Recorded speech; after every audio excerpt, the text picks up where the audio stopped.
So we'll take a look at our, this will be our first look at confidence intervals, and we're going to start with population proportion. So real quick before we go into it, the big idea, a lot of times when people are doing research, the true proportion, or maybe a true uh, mean is unknown. We don't know what the true population's proportion or the average weight of some type of animal or the true proportion of people that have a favorite color of red. We don't know what that true proportion is.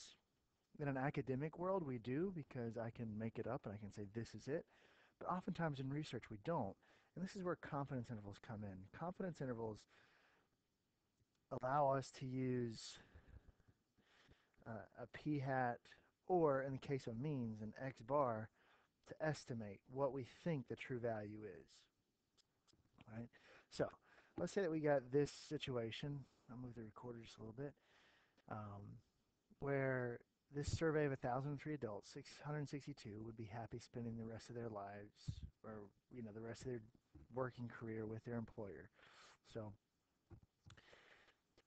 based on this sample, we can estimate what the true proportion of all U.S. adults would be, right? As opposed to doing sample after sample or trying to do a census of all people, we can use this sample to make an estimate, right?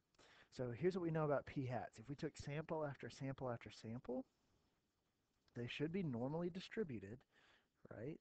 They should be normally distributed, and then, right, remember that's normal, around the true p, and then that's the standard error, remember? So there's standard error, and this is the population proportion.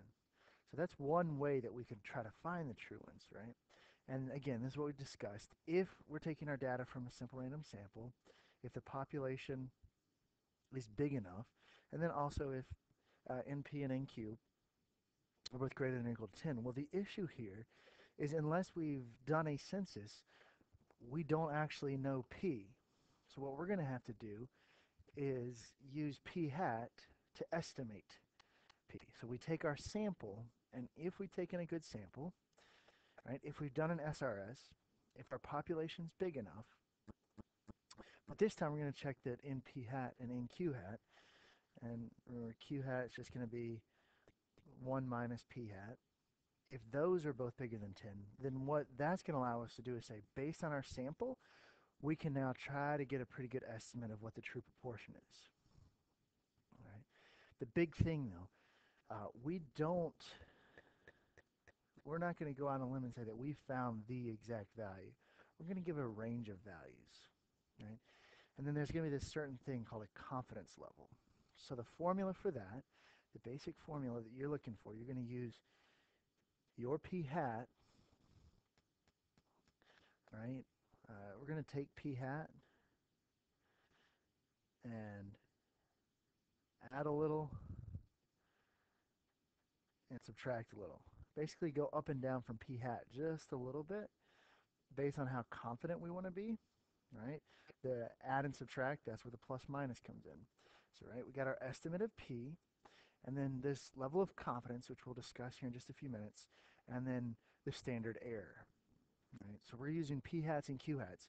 Before, if you remember, right, we said p hat was normally distributed around p, with this being our standard error, PQ over N. But the issue now is we don't know P, so we're using, so P hat is going to be used in place of P. That's the idea.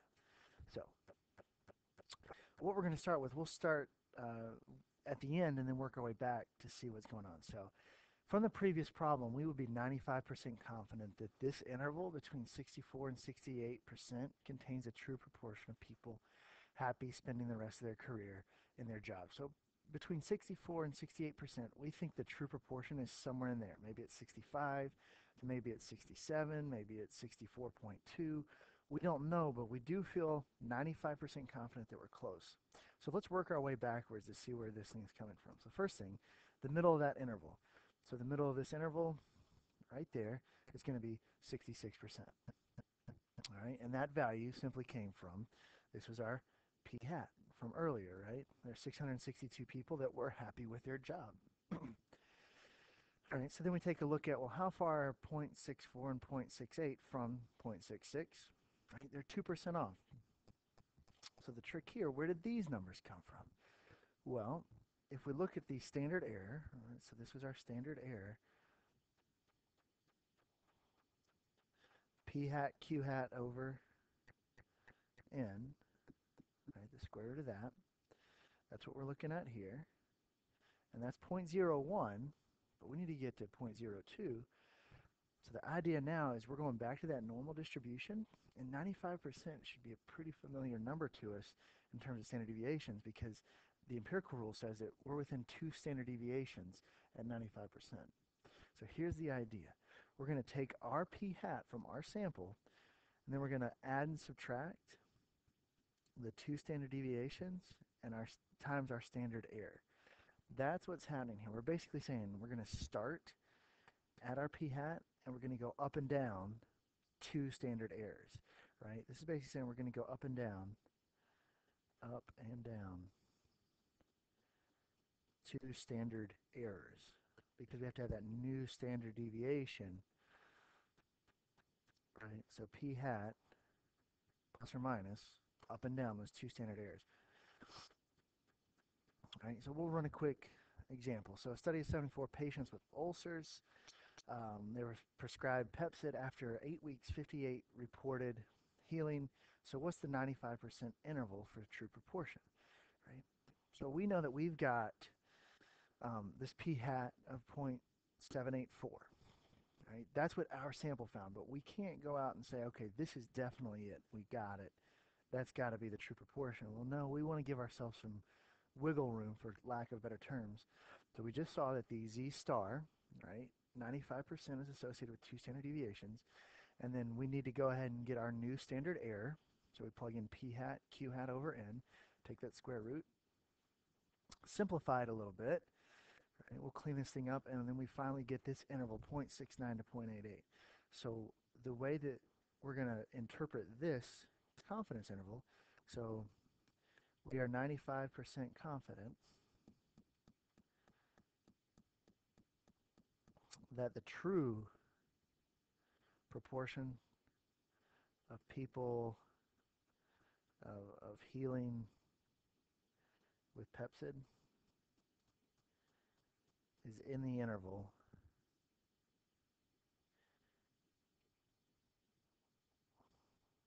0.69, 0.88. So between 69 and 88%. We're not quite sure where on that interval, but we do feel confident in saying it's somewhere on there. So to determine levels of confidence, the 2 examples you saw were both z star of 95. Those things can change. And the idea here is to go back and use your inverse norm, right? I'm just going to, a quick reminder, right? If you use the TI 83 and 84, inverse norm always shades down, right? So if you did inverse norm of 0.95, what the calculator is going to do is it's going to go and it's going to shade, it's going to do everything here with the area 0.95, and it's going to give you this z-score where everything shaded down is 0.95. Well, the issue there is we don't want 95% and down, or basically that's going to give you the 95th percentile. What we need to figure out is we're going to look at this thing, and we want the middle 95%. We want this to be 95%, which means we need to figure out what area is associated down here. That's what we want to put in our inverse norm, because that's the z star that we're going to come up with. Right? So the idea, if we go back, is you're basically going to take the remaining area divided by 2. Right? So there's 5% left, so there's 2.5% here, 2.5% there. So the z star that we're interested in is associated with, you know, if you want to think about this too, 0.025. Right? And that gives 1.96. The empirical rule told us 2. Right? So if we wanted 90%, right, or 99%, excuse me. So again, if we just did inverse norm 0.99, it would do the 99th percentile. But what we're interested in, this is 99% in the middle. To get this Z star, we need to figure out what area is below the Z star, right? Because inverse norm always shades down. So we need to figure out what is this area associated right there. Well, we've got 1% of the curve between the two blue chunks, right? The part in the lower and the part in the upper. So that's what we're going to split that in half, 0.01 divided by 2. So that Z star is 2.58. And then one of the other more common ones is 90%. And so that's 5. We're going to go up to the 5th percentile to get that cut off, and that's 1.64. These are probably the 3 most common. So some people would just maybe memorize these 3 numbers and what they're associated with. So again, this is for the 95% confidence interval. That won't change. A 99% confidence interval will always use a Z star of 2.58. And a 90% confidence interval will always use 1.64. So those aren't going to be numbers that change in terms of proportions.